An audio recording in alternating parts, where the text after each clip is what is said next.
Do we involve customers when we develop new products or services?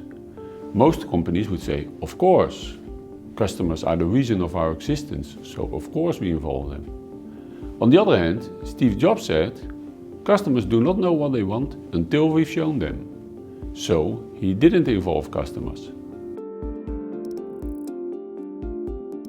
In our research we found that the effects of customer involvement on the performance of a product depend very much on the type of innovation that you're developing.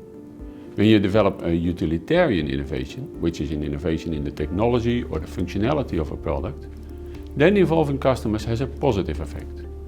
But when you develop a hedonic innovation, which is an innovation in aesthetics, emotions or identity that a product brings with it, then involving customers has a negative effect. Let's first look at the example of a utilitarian innovation. The development of a medical product, the switch, an instrument for surgeons, by the design agency Spark. I'm a vascular surgeon. I came up with the idea of suturing with one hand, and we have tested every prototype with at least 5 vascular surgeons to make sure that it is exactly the way the vascular surgeon wanted it to be. What we discovered from the test that we did with vascular surgeons is that it was more practical to relocate the angle in the jaw from near the operating buttons towards the tip. So now we not only can operate in superficial wounds, but also in deep cavities. We are now going to look at a completely different product, a hedonic product, a product that people buy for its aesthetics and for identity reasons. When we design our shoes, a very important part is about building on what we did in the past. We don't want to repeat ourselves, so everything has to be fresh each season all over again.